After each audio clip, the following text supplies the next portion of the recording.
Send our love. There comes a time when we heed a certain call, when the world must come together as one. There are people dying.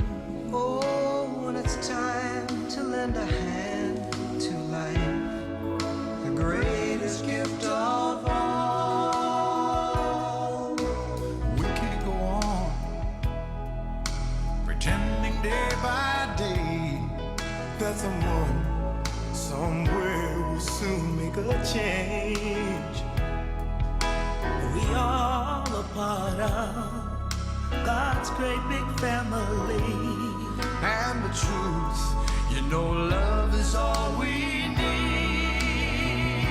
We are the world. We are the children. We are the ones who make a brighter day. So let's start giving.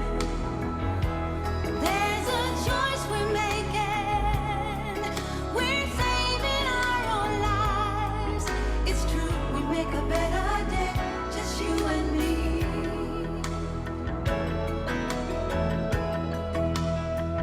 Well, send them your heart so they know that someone cares, and their lives will be stronger and free, as God has shown us by turning stone to bread. And so we all must lend a helping hand. We are the world. We are the children. We are the ones to make a brighter day. So let's start giving. Oh, there's a choice we're making. We're saving our lives. It's true, we make a better day, just you and me.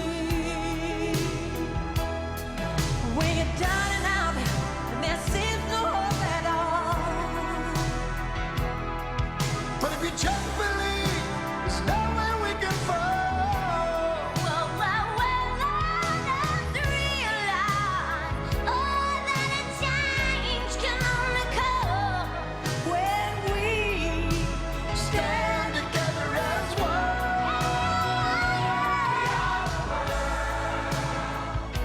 We are the children. We are the ones who make a brighter day. So let's start giving. There's a choice we're making. We're saving our own lives. We'll make a better day.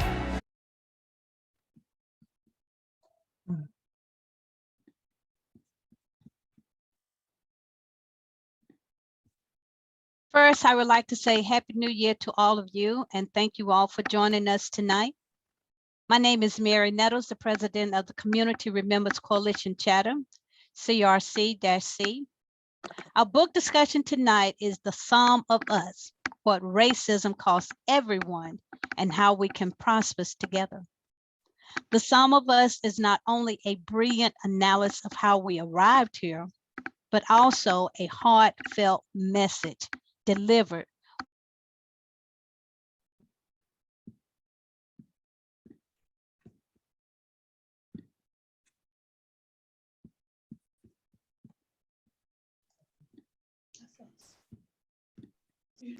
Mary, you're muted, if you don't mind unmuting.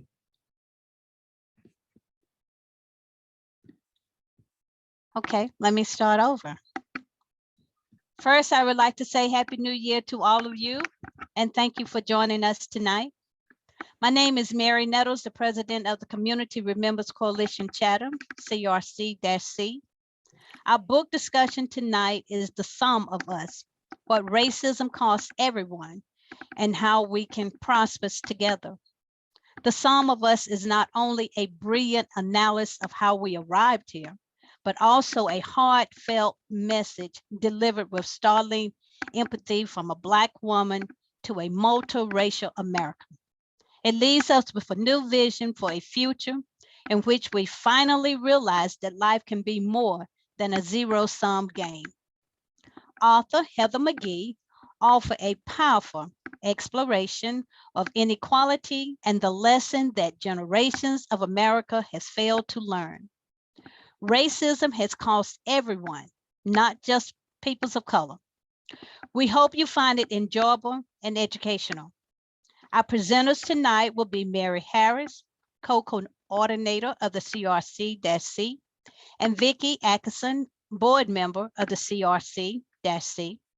They will introduce themselves and our distinguished panel from this evening. So sit back and relax, and don't forget to mute your device.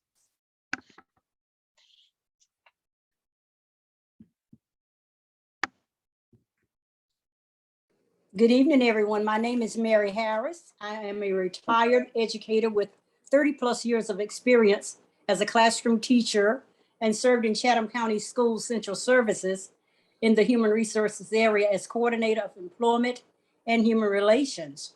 I also taught at Central Carolina Community College for a few years, preparing students for workforce readiness. I am serving or have served in several executive boards such as Habitat for Humanity, Chatham Trades, CORE, CCRC, just to name a few. I am currently a member of the West Chatham North NAACP and serve as Education Committee Chair. I am active in my church and in the community. I am a president of the Chatham School Alumni and a lifelong Chathamite. I'm active in my church, and lastly, the love of my life is my grandson, Donald Cooley. If I had a mantra, it would be, I want the best life has to offer for everyone. Thank you. And now, Vicki. I am Vicki Atkinson. I grew up in Eastern North Carolina and lived most of my life, my adult life, in Durham. I moved to Chatham County 8 years ago when I married my husband. I have 2 children. One lives in Durham and the other is in graduate school in architecture in Houston. I am a retired social worker. I worked in social services, mental health, and the UNC School of Social Work. But for most of my career, I was manager of organizational development for the city of Durham. I am an activist who is passionate about promoting a multiracial democracy and addressing the climate crisis. I enjoy reading, eating out, and traveling. And we are thrilled tonight to have wonderful panelists with us to talk about the sum of us, what racism costs everyone, and how we can prosper together. And we will introduce them now. Mary? My first panelist, or one of our panelists, is Carol Pepe Hewitt. Carol is a small business owner in Pittsboro, North Carolina, with her husband, Mark Hewitt. Since 1983, he has been making beautiful pottery, and she has been running the business side of things. Carol also co-founded and runs Slow Money, a nonprofit that connects local lenders to local sustainable farmers and food enterprises. Her book, Financing Our Food Shed, Growing Local Food with Slow Money, tells the real life stories of some of North Carolina's farmers and food entrepreneurs, folk who produce, process, and bring local food, and the motivations behind the people in their communities who help finance them. Carol is a certified trainer of the NCBI National Coalition Building Institute Prejudice Reduction Program, and Carol co-led trainings with Mary Harris in local school, businesses, nonprofits, and corporations for about a decade. Carol brings her commitment to social justice to her work in the community. Most recently, she helped launch the Web Squared, Wealth to Black Entrepreneurs, headed by Stephanie Terry and headquartered here in Chatham County. For fun, she delights in dancing, especially ballet, after having taken it up again after nearly 50 years hiatus. Vicki? Stephanie Terry is a race equity community organizer, activist, and advocate for healthy families. She was the founding organizer for Justice United in Community Effort and a co-founder of Organizing Against Racism Orange County, a Racial Equity Institute affiliate. Stephanie was the founder organizer for the Campaign for Racial Equity in Chapel Hill Carrboro City Schools, where she led a campaign to address the achievement gap by getting an equity assessment report with recommendations adopted and incorporated into the district by the school board. Stephanie has consulted with the Durham Health Department, the Chatham County Health Department, Chatham DSS, RAFI USA, Duke University Trauma Informed Care Project, and more. Stephanie is currently the Director of Organizing for CORE and the Executive Director of Web Squared. She lives with her husband in Pittsburgh. And now Mary will tell you about our final panelist. Our final panelist was to have been Dr. Amanda Moran, who because of professional responsibilities was not able to be with us tonight, but she is with us in spirit. Dr. Moran, Amanda Moran, is a resident of Chatham County and has served in the role of Assistant Superintendent for Academic Services and Instructional Support Division for the last 8 years. One of her key areas of responsibility has been creating and leading the district's Equity and Excellence for Everyone team. Amanda received her doctorate from East Carolina University in Educational Leadership and Curriculum and Instruction. Her doctoral research is in the area of closing achievement gaps and the use of racial affinity groups in education. Dr. Moran has spent the last 25 years and has served as a teacher, assistant principal, technology director, chief academic officer, and assistant superintendent across 5 different districts in North Carolina. Her burning passion is to ensure that schools can be equitable education spaces for all children. Amanda believes that education can be the very best hope that we can give to our children. All right. I'm going to go further and read the author's autobiography. Let me introduce our author, Heather McGee. Heather McGee maintains and finds that, I quote, "The idea that progress for some of us must come at the expense of others, tallying what we lose when we buy into the sum zero paradigm." A prolific writer, author, she was and is the product of Southside Chicago and is the daughter of Gail C. Christopher and Earl J. McGee. Early on, Heather was interested in theater and creative writing, but eventually became interested in economic policy. She graduated from Milton Academy in 1997. McGee received a BA in American Studies from Yale University in 2001. Eventually, her journey led her to UC Berkeley School of Law because she believed law school could help give her the credentials to change public policy. She graduated with her JD Juris Doctorate in 2009. She is an American political strategist. Heather McGee is a regular contributor to NBC News and frequently has appeared as guest and panelist on Meet the Press and All In with Chris Hayes and Real Time with Bill Maher. That's the story of our author. Okay. Okay, and I'm going to read a summary of the book. We hope that most of you have had the opportunity to read the book, and if you haven't, we just really encourage you to do so. It's an excellent book. Heather McGee's specialty is the American economy and why it so often fails the American public. In examining the financial crisis of 2008, rising student debt, and collapsing public infrastructure, she found a root problem: racism in our politics and policymaking.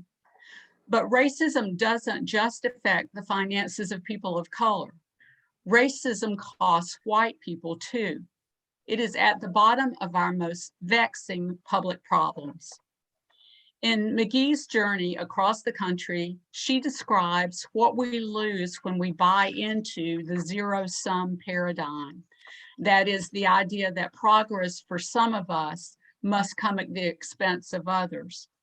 Along the way, she meets white people who tell her about losing their homes, their dreams, their shot at better jobs to a toxic mix of American racism and greed.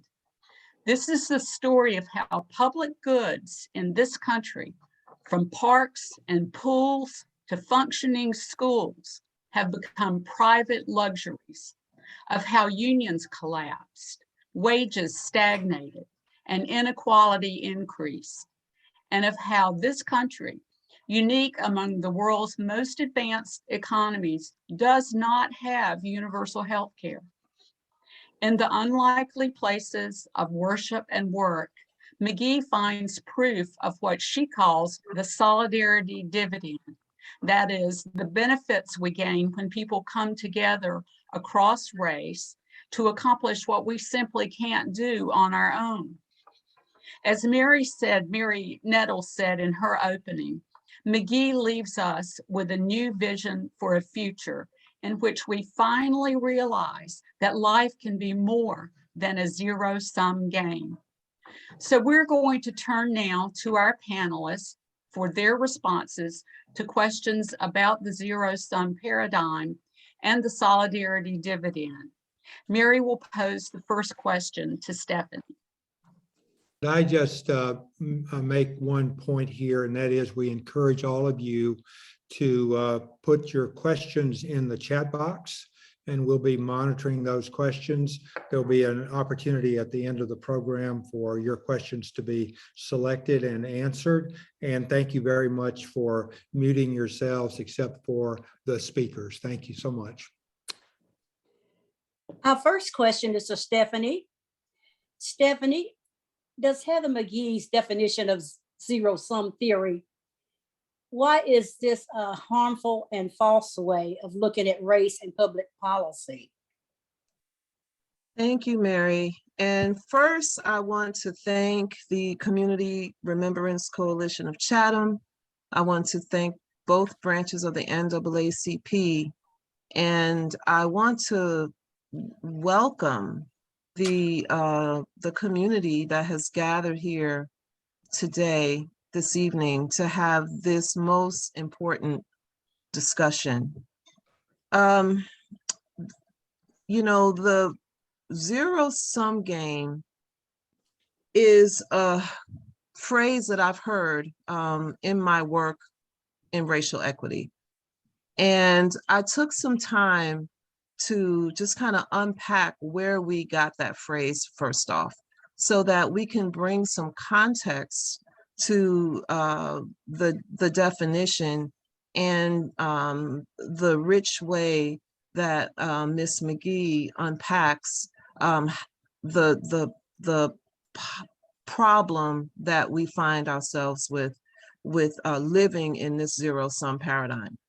So zero-sum game is a mathematical representation in game theory and economic theory of a situation which involves two sides where the result is an advantage for one side and a loss for the other. So you have two sides and one pie, in a sense, and when you divvy up that pie, someone is going to get a bigger slice and someone is not.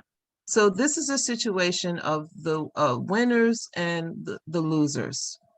It is informed by competition, and it also depends on a law in mathematics called the conservation law.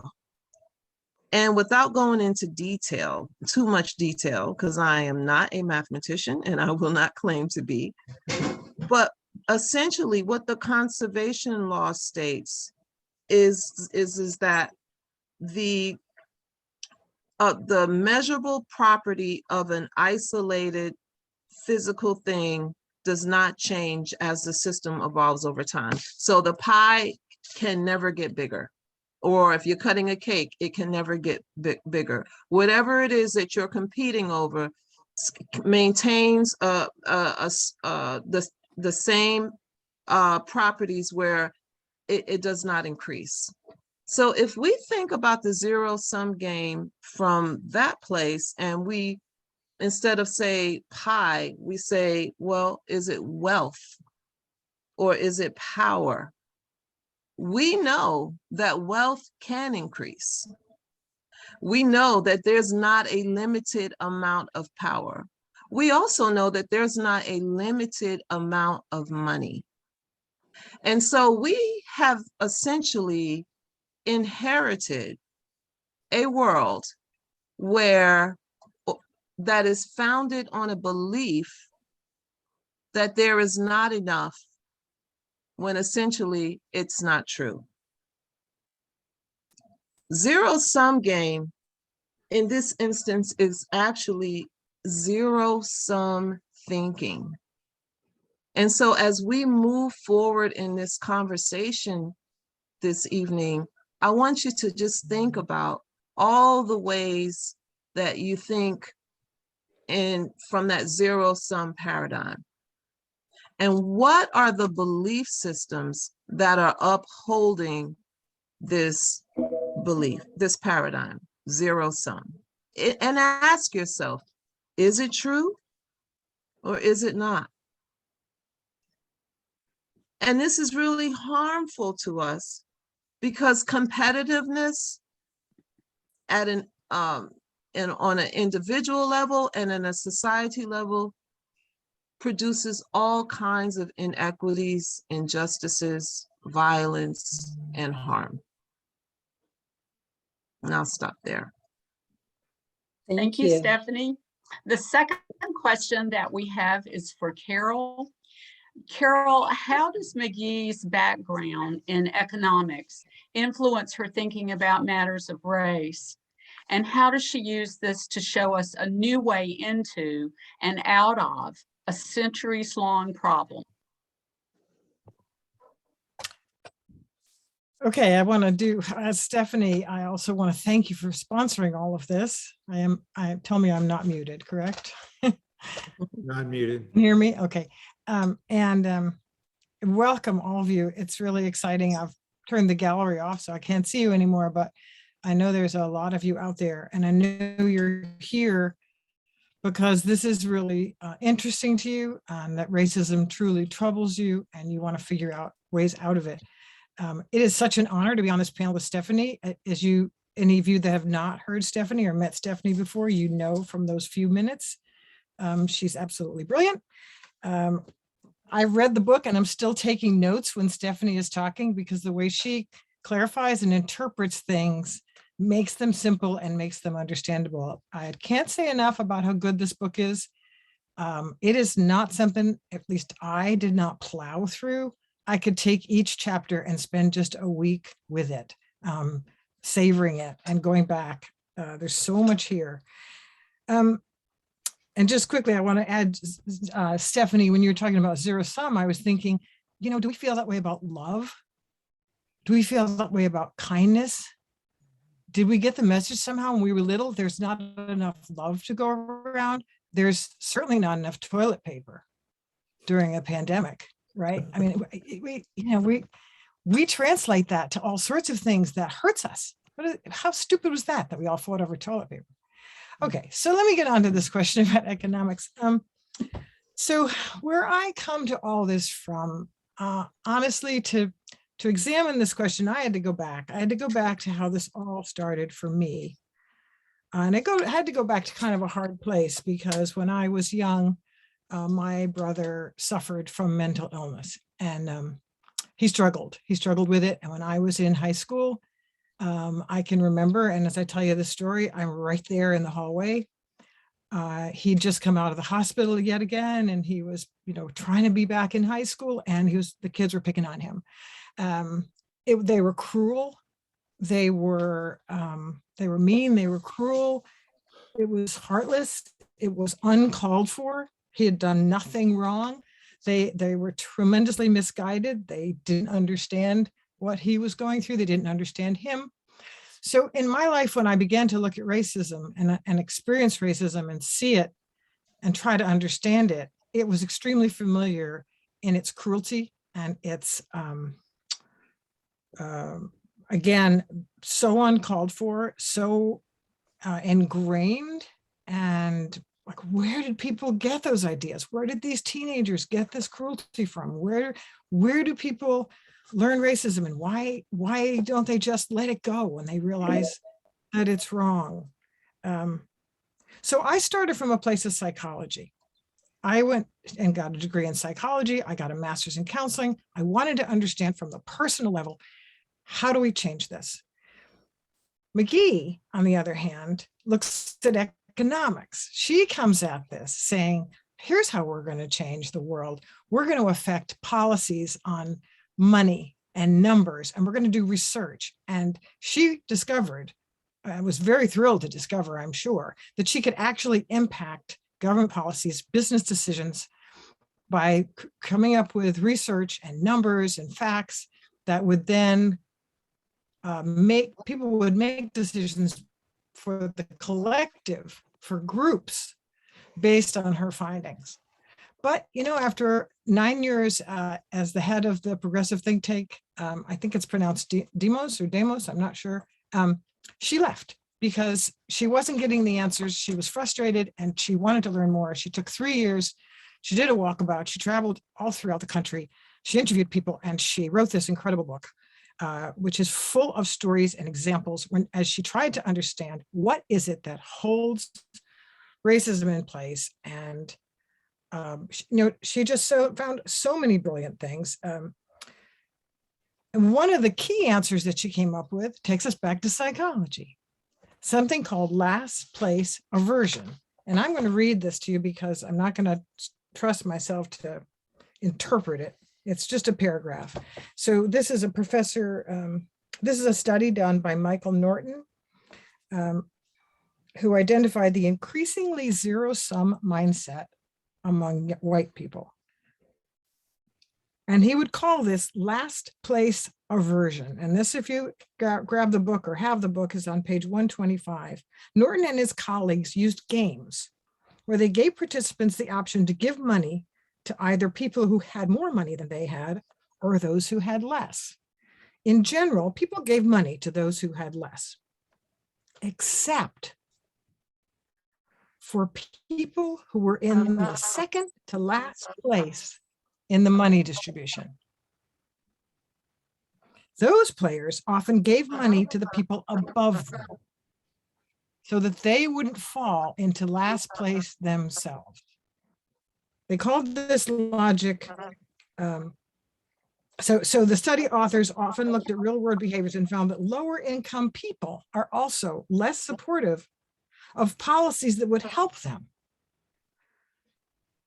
Raising the minimum wage, even though it's incredibly popular, some people are afraid they might drop into last place alongside with workers and express less support. Last place aversion suggests that low-income individuals might actually oppose redistribution of wealth because they fear it might differentially help a last place group to whom they currently feel inferior. So just give you a minute to try to let that sink in. If that's the case, it begins to answer so many things. How did Trump convince people that he would make America great again?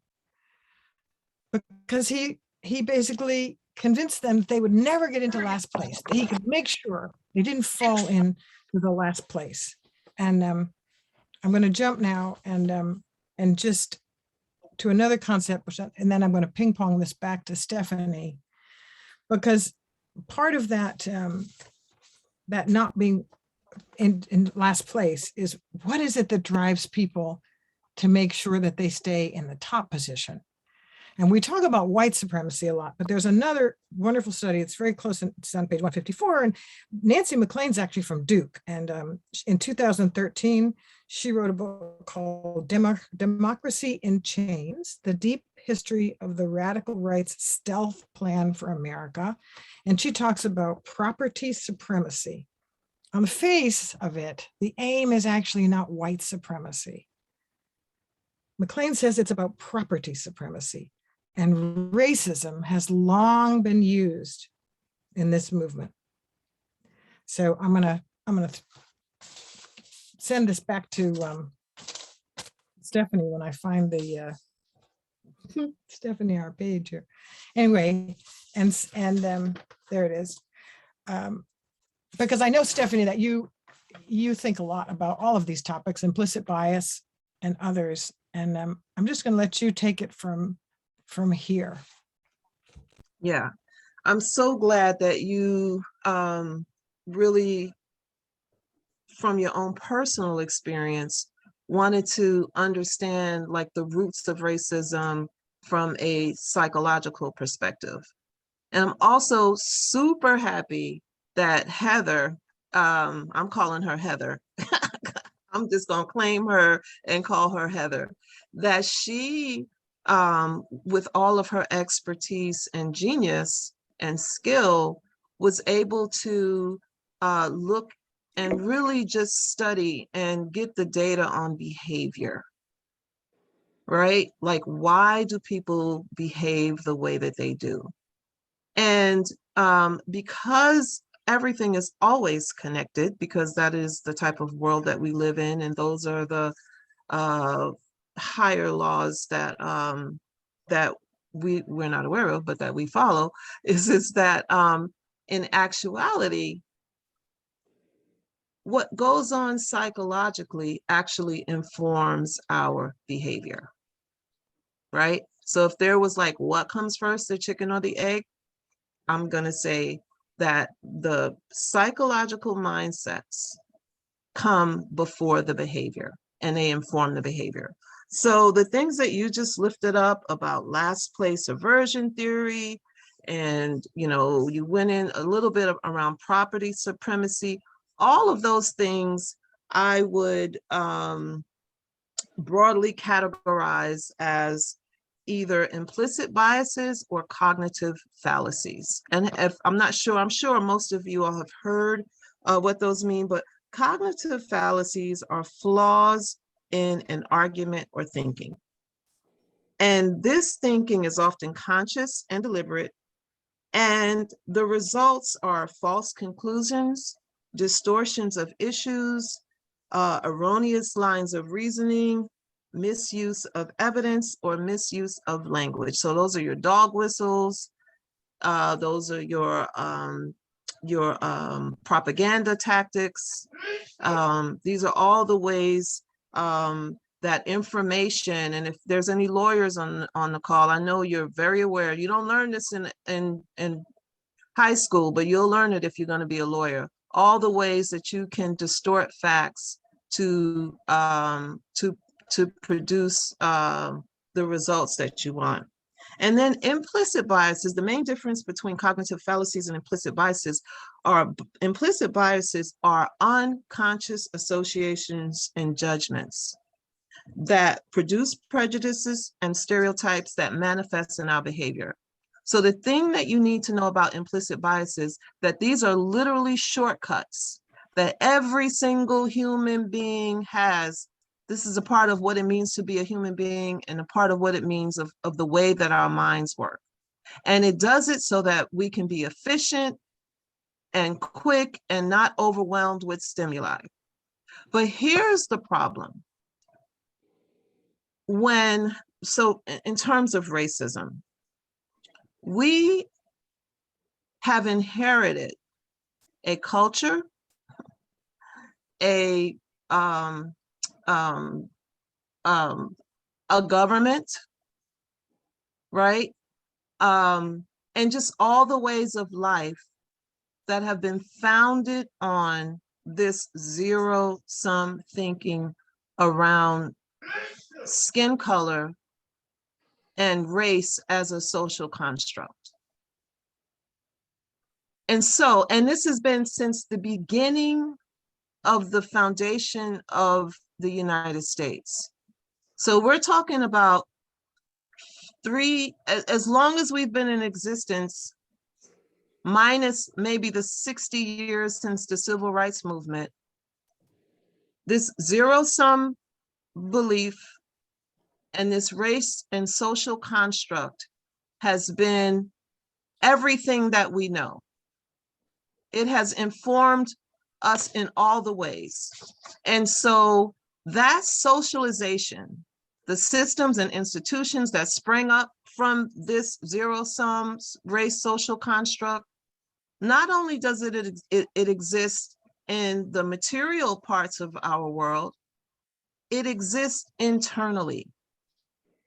And so these ways of thinking, these prejudices, these behaviors, these manipulations, that these beliefs and thoughts that we don't question, we just assume that they're true, become these biases and these fallacies. And as long as we do not question our belief systems, we will continue to maintain them and produce them. Am I making sense? Yeah. Y'all follow me? You still with me? sure are. And I, you know, I wrote down something you said one day, which I thought was, I just put it, kind of want to put it everywhere. You do not have to believe everything you think. Oops, no, yeah. You do not have to believe everything you think. Everything you think, stuff you got taught when you were young, stuff you heard, stuff you saw on television, whatever, you know, it's in there. Doesn't mean you have to believe it. Right. And you know, you and I were talking about this earlier. I couldn't believe that in her book, she made a link to climate change. It's like, okay, where does racism play out in the climate change movement? Like that, I understand. Now, I understand about economic injustice, and I understand that the work that's been done around, you know, if you live in a Black community, you are more likely to be where the dumps are, or whatever. But I'm talking about the climate denial movement. How is that held in place? And she discusses that. She discusses that in here. I'm gonna jump in here and share a little bit. And I want some of you that are wondering, Steffi and I kind of made a little plan to ping pong back some of these topics when we realized that we were the panel. So we're going to go back and forth here on a couple of topics. And I'm going to share a little bit of information here, and then I'm going to ping pong it back to her. This is page 195 in Heather's book. Now that we've decided Heather's a good friend, we're calling her Heather. In short, the loss of human and animal life and habitats that we are already experiencing is in no small part due to the American conservative political faction. In many ways, the United States is the problem. That political faction is almost entirely white.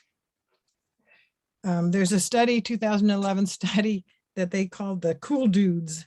It was done looking at opinion data for 10 years. And they found that conservative white men were much more likely to be climate change deniers. Okay, why though? Conservative white males are likely to favor protection of the current industrial capitalist order, which has historically served them well. So that makes sense, right? I thought, she says, Heather goes on to say, I thought about the many, many moments in my career when politically moderate or conservative white men, whether in Congress or in the editorial pages, had weighed in against some action of social good, environmental protection, raising revenue for public investment, consumer financial regulation, by claiming it would be bad for the economy.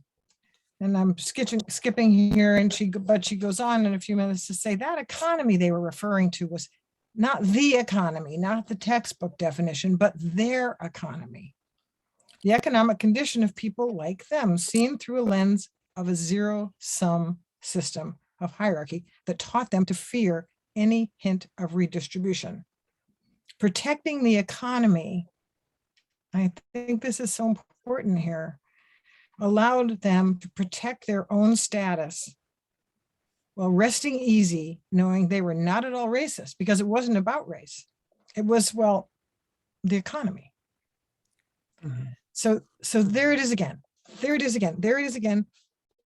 Racism hidden, the uncredited player in yet another of the most vexing and most important, maybe the most important challenge right now we have as a planet. Another woman, a Finnish sociologist, found in her study in 2016, social dominance orientation was predictive of climate change denial. So people who score high, this is the last quote I'll give you. People who score high in social dominance orientation tend to see the world as a competitive triangle where it's natural and inevitable that hierarchies exist. Some people are winners, as Steph said, and some people are losers. So,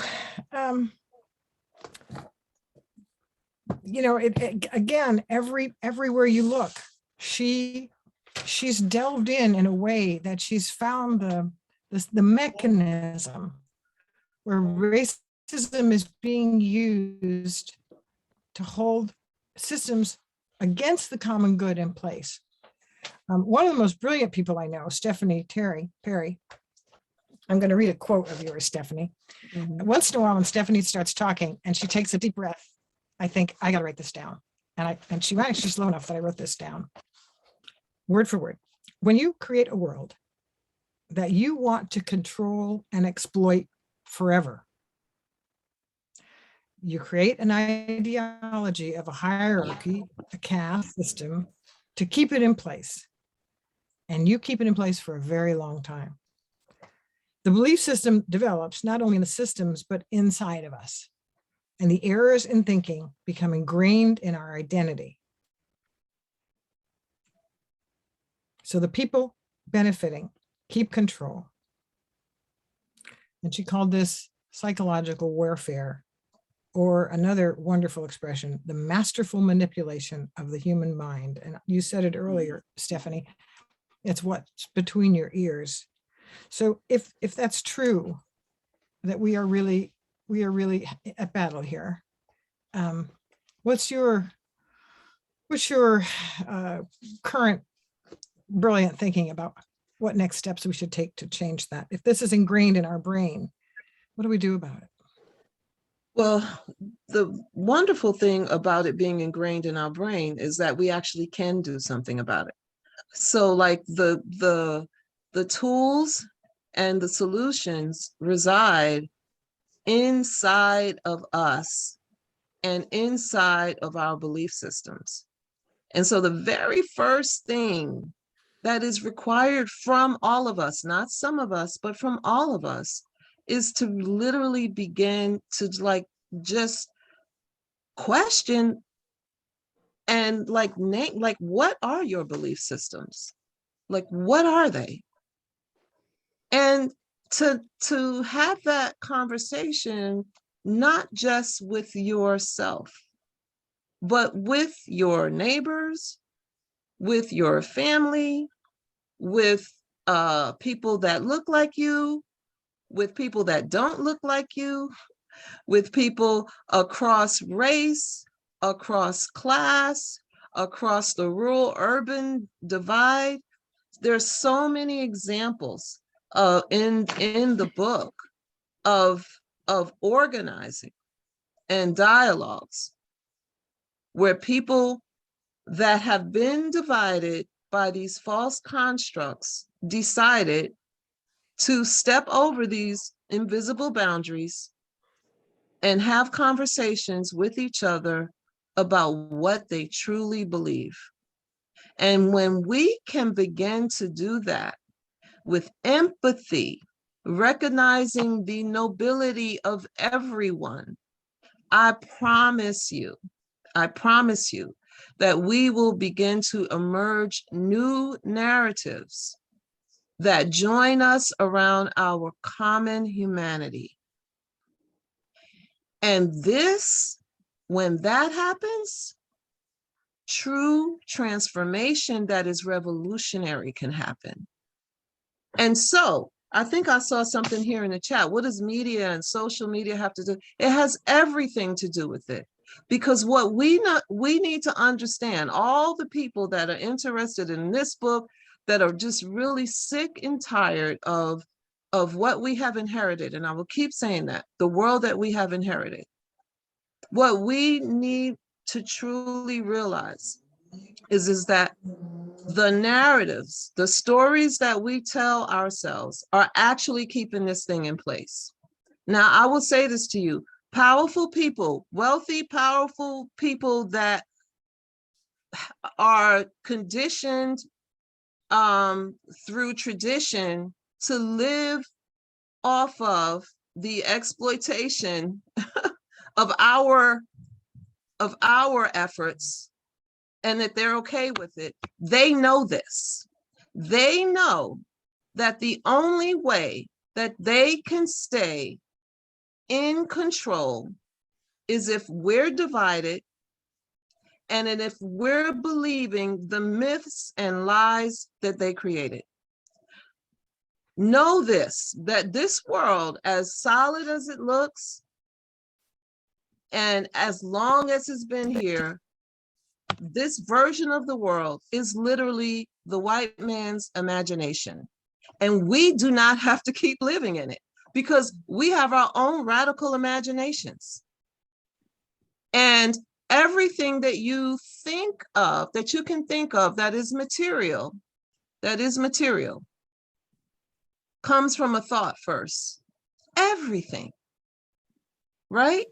And then when you have faith in those thoughts and you can communicate those ideas with other people, you literally work to turn it into something. And so that power that was given to us by our creator, all of our creators, right? That has never gone anywhere. It's just been manipulated and hijacked by narratives. And because everyday ordinary people don't understand the power of imagination, the power of dialogue, the power of narrative, and where how behavior is informed, the people that do get to manipulate it. So I remain hopeful and excited, even though things look dire, because we can literally change the world one conversation at a time, collectively, individually, by really just understanding that the narratives that we're believing, we don't have to keep having faith in them. Wow. You know, as I'm listening to you, I'm thinking, I made myself a note, rebalance your media intake. You know, I had the good fortune, because I was on this panel, of really studying this book, you know, spending time with it. And so for the last few weeks, you know, I keep picking it up, and it's really, you know, rebalanced my intake of information, because I'm full of Heather McGee right now. And I had a wonderful time, and I encourage all of you to do this, is go to her website and watch her TED Talk. And she's got a lot of videos on her website. You know, kind of thankfully, maybe because of Zoom, they've recorded a lot of her book talks and her being on CNN. And if you get present with her and you spend time with her, it helps absorb. It has helped me kind of absorb her thinking in a different way than when I'm reading it. And so, you know, rebalancing our media intake, when I hear people, and myself included, who get so lost in these conversations about what's wrong, we have to do a better job of keeping our energy and our heads above this fray, so that we can think clearly and we can be consistently offering the hopeful messages. And I know you and I are going to get to that in a minute, but the positive messages and the good stuff that's going on. For example, as you referred to, Stephanie, in Connecticut, they managed to pass campaign reform. She talks about that in her book. I'm very proud of that, because I'm from a very small town in Northwest Connecticut, where I grew up, a little tiny town like Pittsburgh. And they managed to pass that. And that means that one Black legislator said he spent 1 month on fundraising, and the rest of his campaign, he got out and met with people, and he got elected, because he didn't need to raise the kind of money to fight the right wing, money powers, the Koch brothers and those people that finance campaigns. Another one was in Seattle, the fast food workers started striking and marching, and they ended up being joined by all sorts of other workers, teachers and policemen and all sorts of people who were not getting paid properly, and they have passed the $15 minimum wage. And so there's some success stories in here. I want to throw out one idea which you talked about, which is exposure. Something like, I wish I couldn't put my hands on this, but it was something like 75, 3/4 of the people that were asked had no white people, had no Black people in their social network. None. I understand that. I understand how challenging it is to build those relationships. And Mary Harris, back in the 90s, Mary and I went off to DC to learn to do the NCBI workshop together, the prejudice reduction workshop. I really did that for selfish reasons. I had been here for, 6 or 7 or 8 years, and I couldn't figure out how do you cross this segregated community? How do you build these relationships? So, we started doing diversity trainings in the schools and different places, and I was able to at least interact and have acquaintances in the Black community, but building strong friendships, honestly, that's taken decades. And I feel deeply honored that to Stephanie, that we can call each other close friends. So exposure, for all of you listening, this is tricky. This isn't obvious. This isn't, it isn't just something that you don't have to think about and figure out ways to have exposure to people who are different from you in so many different ways. And so you can really understand their experience. But I know I'm supposed to have moved to another topic here. Yeah, but Carol, I want to just, add to that, because that exposure piece is really important. Because again, it speaks to the narrative. So like, Heather calls them solidarity dividends, right? So you just named some, the campaigns around finance reforms and minimum wage. But do you realize that these solidarity dividends have been happening all along? And that's why I want to keep bringing this back to narrative. But these stories become buried because they don't fit the agenda of the people that are profiting from the arrangement. I mean, I was upset when I learned, we had a world slave trade. Does anyone on this call know how the world slave trade was ended? Do we even ask the question? But it was ended.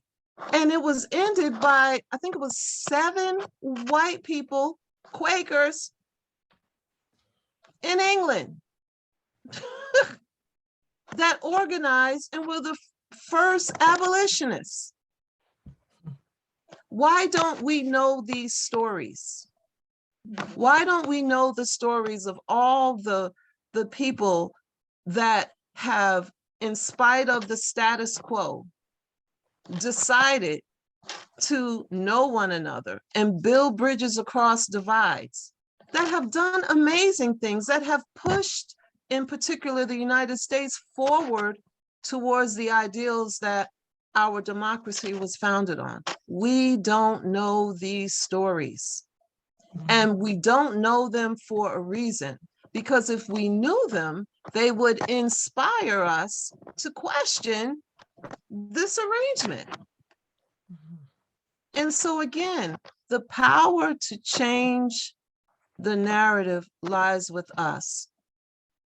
And in order to really heal the trauma and violence that has happened to each of us in some form of fashion, individually, some loss, and as a society, we have got to understand where the work begins. And the work begins between our 2 ears. That's why marketing and advertising and politics, these are billion, trillion-dollar industries.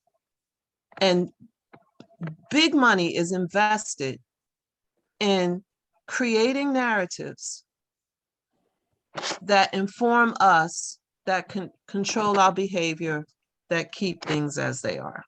Mhm. You know, one of the questions in the chat right now is what inaction costs us. And another thing that I got out of the book here is that Citigroup of all people, right, found that, I wrote this quote down here. As Americans, our unwillingness to close the racial divide over the last 20 years has cost us $16 trillion. Mhm. Okay, $16 trillion that could have been spent on schools and for some reason, Right. toilet paper came to mind. Goods and, Right. goods and services, you know, I mean, things that people need. Yeah, but that ends a lot of poverty. That builds a lot of homes for homeless people, et cetera, et cetera.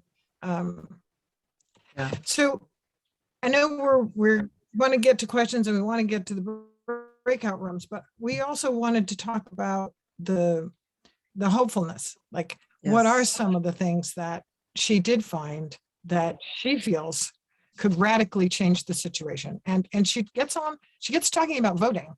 And I'm going to drop a little link in the chat here because she has a wonderful, took me a little bit to find this, so I'm going to make sure you all have it. She has a fantastic short video about voting. And there, what if every American voted? What if we mobilized for this psychological warfare? What if we mobilized a massive army of Black, Brown, Latinx, young people, working class people, disenfranchised people? In particular, the foundations of this, what holds racism in place, you know, might just crumble if we get enough people that that just don't believe this narrative anymore, that begin to question this narrative. And so voter suppression, we know about this. This is big. This is huge right now. In Boone, North Carolina,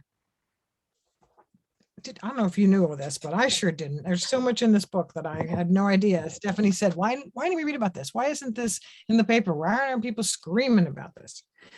Because, of course, in Boone, North Carolina, there's a college and there's a lot of students and they vote. They move the polling place away from the campus. They've done it all over the country. The Republicans charged, moved the polling place, which was right in the city, very convenient to lots and lots of people. They moved it halfway down the mountain to a place with no parking, no public transportation, and it was dangerous to walk along the road to get to this place. I mean, that's pretty amazing. You know, right here in North Carolina. So young people are raising questions about the inequities and the way that capitalism is operated. And those questions are causing them to think differently about and so as a result, they took aim at automatic registration of high school students. They took aim at early voting, which tends to be something that many young people also use. And frankly, many white people prefer. But again, this is if they're doing all of this to suppress the vote, what does that tell you about the vote? Right? The vote matters. And I actually, having read this, logged in and looked at something I've never done before, which is how do you register voters? And what would it mean to register, you know, kids when they were young people when they were turning voting age? So Carol, that's awesome. Yeah, that is definitely a thing that we should do. And in addition to, and probably before we go to the polls, we should start having conversations. You know, talk to your neighbors. Start sharing who you are, your stories. You know, let's learn about one another. Let's emerge the values that we hold and see if they overlap. And when we're figuring out strategies on, how to change and transform our world, let's keep those values front and center so that the strategies that we create don't compromise our integrity and our values. And folks, this doesn't cost anything. It really doesn't. And that's what makes me so happy. It's like everything, the materialism that that has become the goal of our world is not, it doesn't have to be. That doesn't have to guide us. Especially when we understand that all of these things, the money and the things, we're the creators of. So again, back to that zero gum, there is no such thing as a zero gum. It doesn't have to be competition. It can be cooperation. Yeah. Right? Right. And so there's only one thing in the whole wide world that we cannot make more of. There's only one thing in the whole world that we can't make It's more not of. toilet And paper. it's time. That's it. It's time. And we have to use time very wisely. So my suggestion is that we use it to learn to get to know each other and love one another. Stephanie, And I don't know Carol, how much time we have. Oh, that's so beautiful. I'd Yeah, like to get I know one more you're gonna- question in, because Okay. you have so much information, both of you, and I love how you're ping ponging with each other. Let me ask this one question of both of you. McGee uses the example of public pools to illustrate how racism called people to destroy something that could have benefited us all. Can you identify other pools of public goods that you see America going without? And how do you now think differently about the role racism might have played in this dynamic? You want me to? I'll just throw some out. Healthcare, education. Those are two big ones. The criminal justice system. Like there's just, okay, Carol, you go. The chat, you guys are nailing it. Go ahead, knock it out. Knock it out in the chat, y'all. Right. Policing, Wages. I Yeah. gotta tell you, while you're writing those answers, that I did found my piece of paper on exposure. And here, in a meta-analysis of 250,000 people, it showed that greater contact lowered prejudice. Okay, greater contact. That's when you're in the grocery store and you talk to people. Nowadays, nobody talks to anybody. Everybody's wearing a mask. It's a whole different world, but you know what I'm saying. All the interactions we have that are kind of random, even if we don't have people in our social network, we have an opportunity. There just have to be ways where we can have greater contact. It reduces the anxiety in relation towards other groups, and it enhances empathy toward them. So there's a big pool right there downtown. Like when we're hanging around, right? How does it make our lives better when we build relationships with people? And it is hard. And there's a lot in this book about how the housing world has us living separately, and how complicated and all of that is. But there is hope. And I'm going to just share one quote about hope. And then I know maybe Stephanie, we talked about this, and then we can move to whatever, Mary, whatever you want us to do. But I was excited to read at the very end of the chapter on climate change, because it seemed pretty grim, that May Bove, B-O-E-V-E, and I'm afraid I don't know how to pronounce her name, but she and Bill McKibben founded 350.org. Maybe if you have heard about, but she said, as we sat on my couch drinking tea, I felt she was as optimistic as I'd ever seen her. It was naive, she said, looking back on it now, May said, her brow furrowed, but we didn't realize how much racism was holding us back from building the kind of coalition we needed to win. And they've changed that. And she gives some examples of brilliant coalitions of people across racial lines now that are working together on climate change. And she finishes by saying, we're trying to make sure that the whole field of environmental justice, she's speaking of there, never makes that mistake again. So she's hopeful, which is pretty exciting. And even in the very introduction of her book, Heather ends by saying, I'm fundamentally a hopeful person.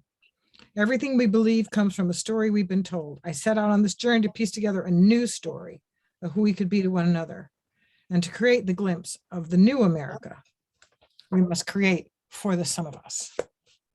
So Yeah. beautiful. Be hopeful about. Yeah. Stephanie, I know you're hopeful, which is, I think, astounding and wonderful.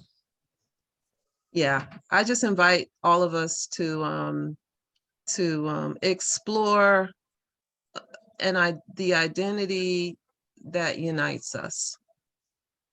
And so while we are wonderfully unique, and we have all different ethnicities and cultures and traditions and rituals, there is something that binds us all, and that is our humanity. And just imagine for a moment, what would the world look like if we led with our humanity, right? If that was how we saw ourselves, and that was the lens that we see each other through. And so that's the invitation that I hold out, that I strive to do.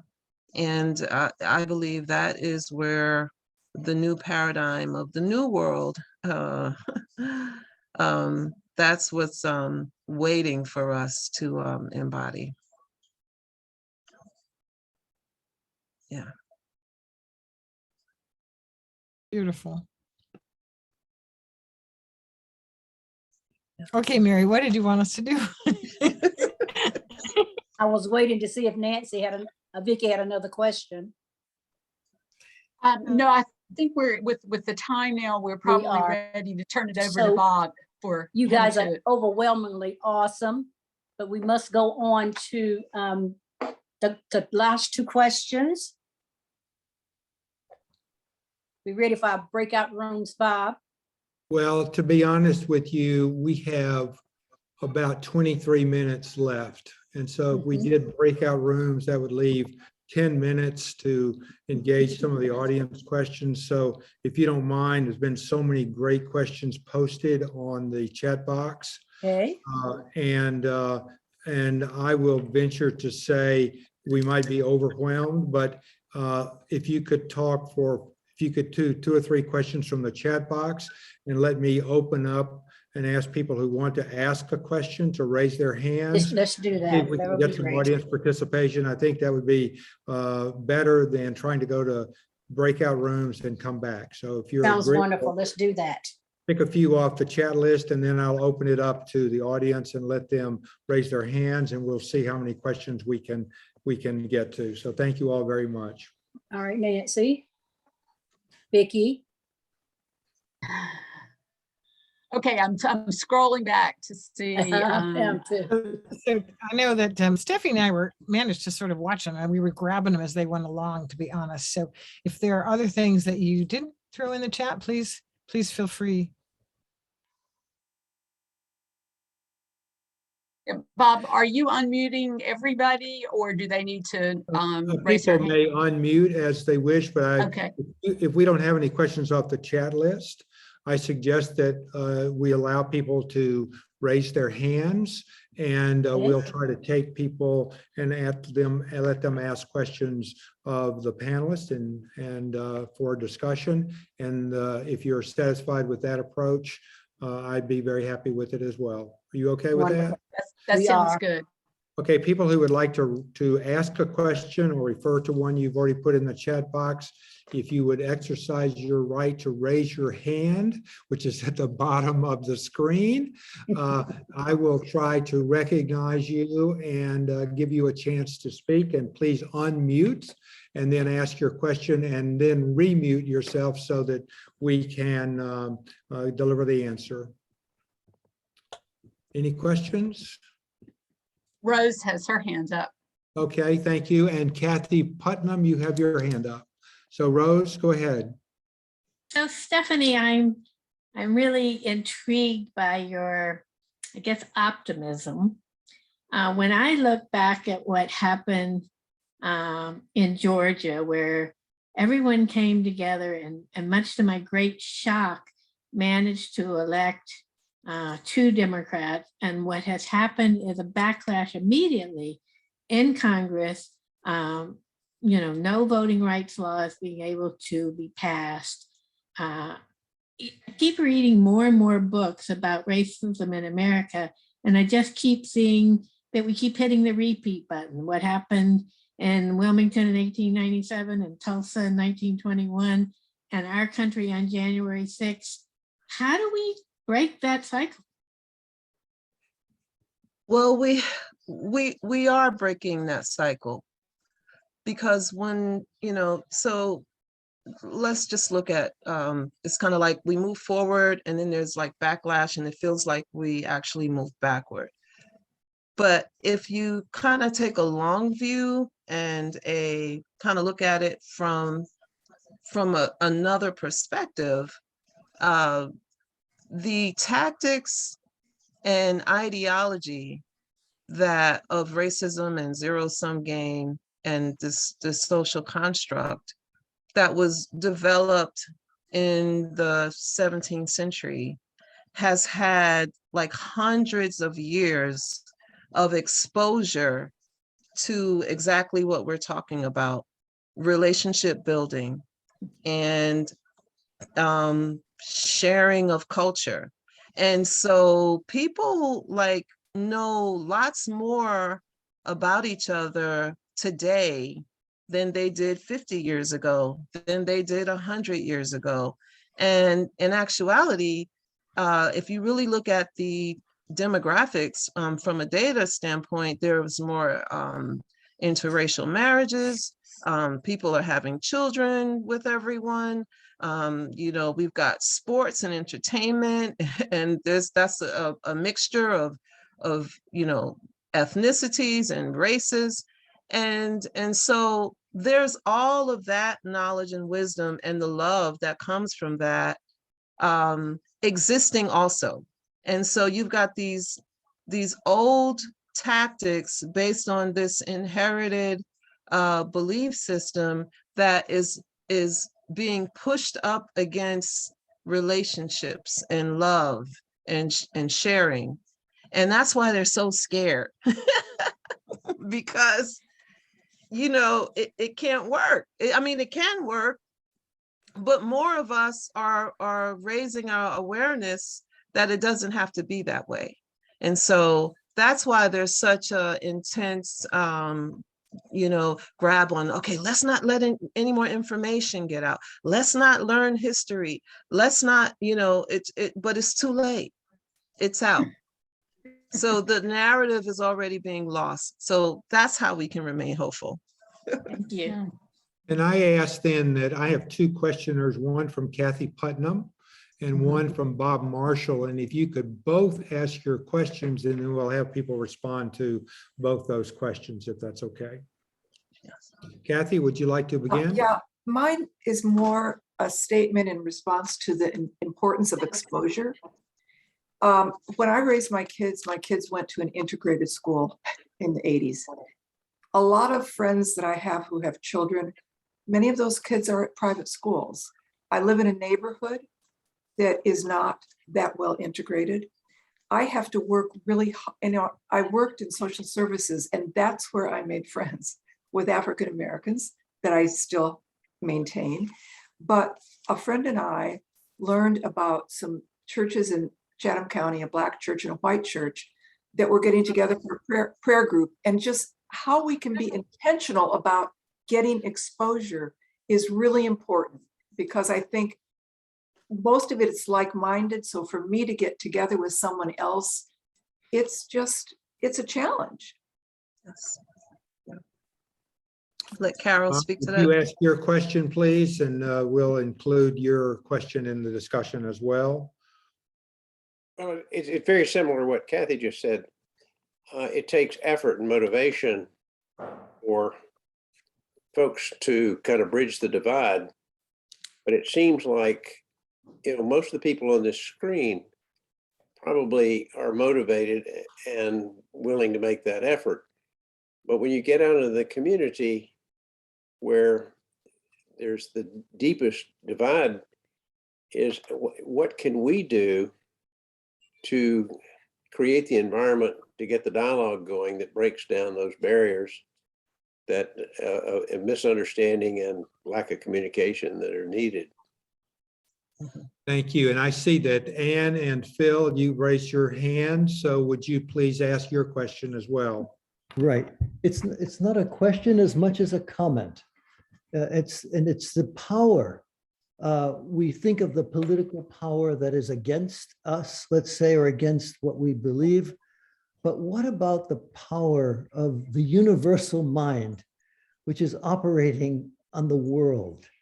Can it be that people in one planet, that people are divided, that they're fighting over a bit of soil? That is, the power of the universe literally is behind us, and we have to know that. It's tremendous. And of course, it includes all of humanity. The oneness of humankind is really the struggle that we are all engaged in. And we must believe that the power is with us. Any effort we make, the slightest effort whatsoever in a conversation, wherever we find ourselves, we have the universal mind behind us. So that's all.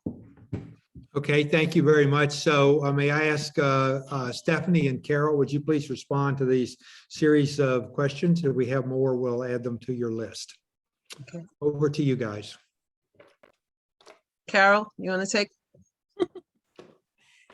Well, there's so much here. Exposure, putting your kids in integrated schools. How do you meet people? I don't know, if I'm just throwing this out, let's say you're volunteering at Habitat for Humanity, and one of the drivers or some of the people that come in or some of the other volunteers are of a different race than you. Maybe that only feels like an acquaintance, but it isn't. Acquaintance, all of the contacts we have with people are human contacts, and all of these contacts give us a place to increase our exposure. So I would say for exposure, start with yourself. And somebody threw interracial marriage into the conversation in the chat list. And I actually brought this up with Stephanie the other day, because I said, talk to me about this from your perspective. And I can ping pong that back to you in a minute, Stephanie, but that's a really different thing that's happening right now, right? The generations coming up they're looking very differently at gender, and they're looking very differently at race in ways that are not of my generation. And then Marjorie mentioned, she tried to write good news, and nobody was interested in good news. Some of you know about Yes Magazine, and I get Yes Magazine, and I follow on Instagram like all kinds of good news ones, because I have to find something often at the end of the day where I read about, somebody reunion with their brother they hadn't seen in 74 years.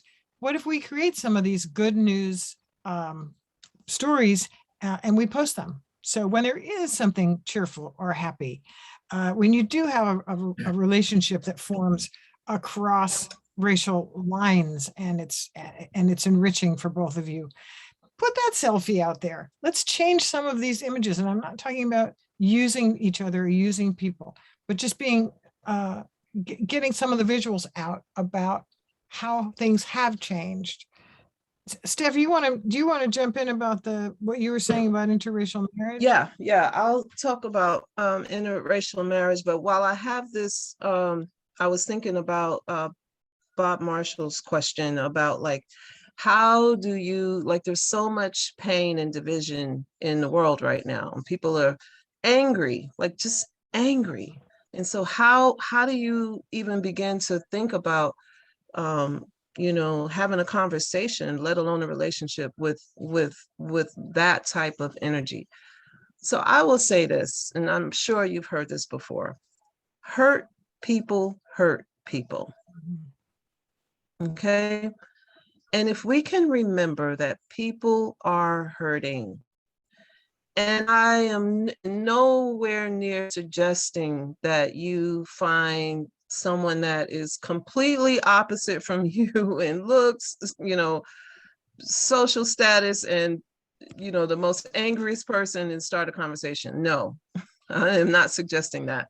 But you can reach out to, family members, neighbors.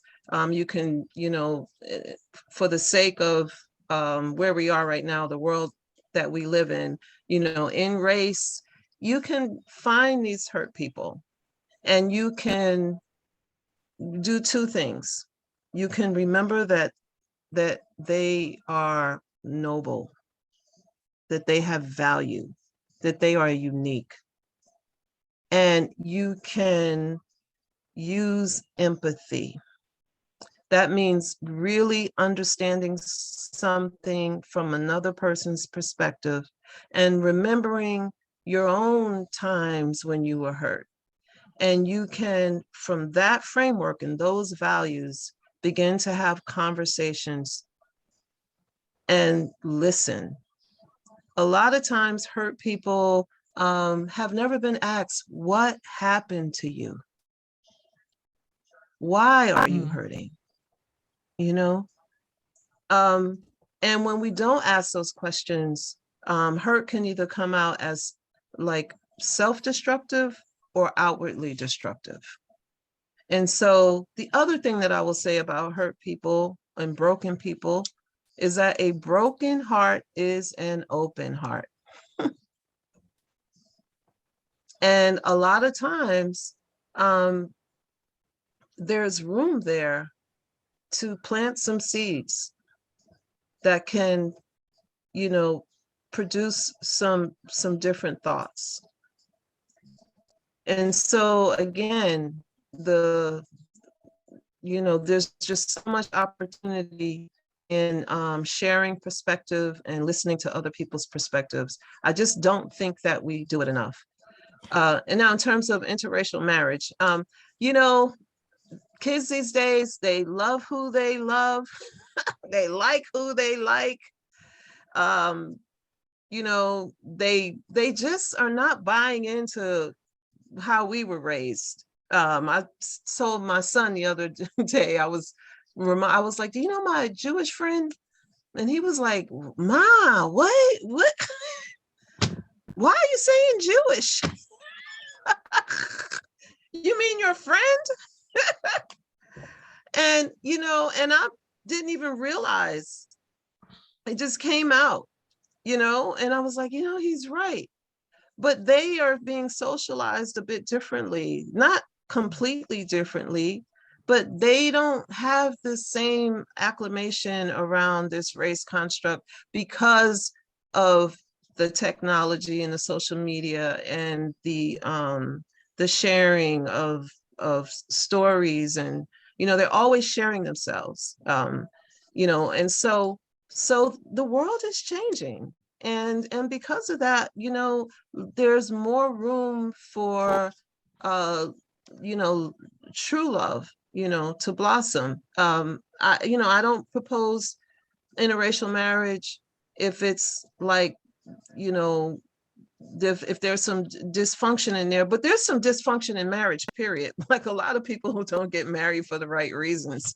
So, yeah, so I don't have like a big stance on it. You love who you love. Yeah, and it really is changing, give us a couple more generations. We want it sooner. We want it sooner. But the powers that be are having to clamp down really hard, even harder, because they can watch their power disintegrating as young people are just coming out differently. They got their cell phone in their hand already, and they're already talking to each other. So yeah, and of course, one way that clamping down is to get into social media and put some really insidious stuff in there. But they're exposed to so much that they may not be successful at infiltrating as much as they want to. I love what there's some great comments, and I just want to throw out, because we're not getting into breakout groups.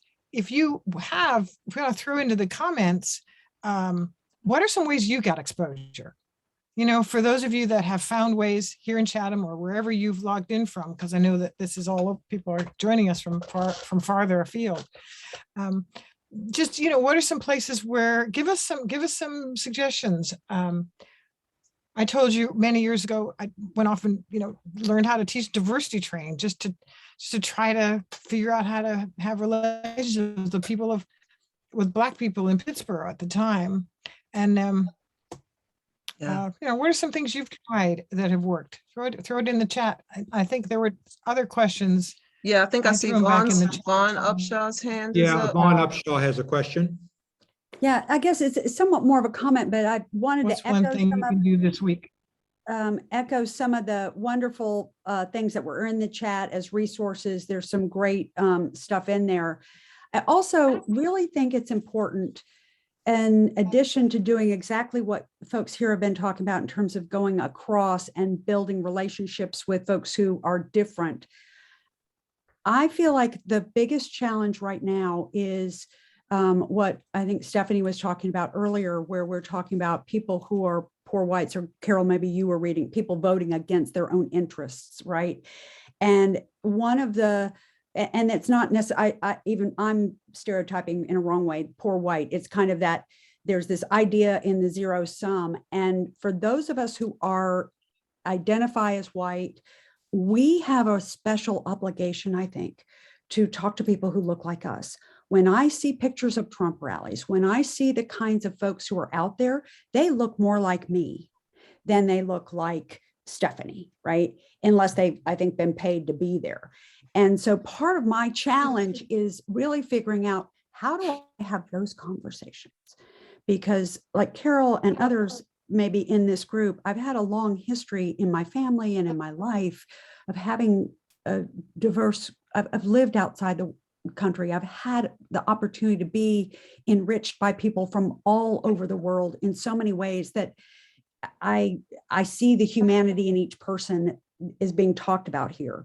Where I struggle is seeing it with people who often look more like me. And I'm trying to figure out, how do we get the voters and the local things that are going on that are really, I most struggle with, are often people who look like me, who are in that place. And I don't want to say, I don't think I can go up to the people who are rabid on the other side.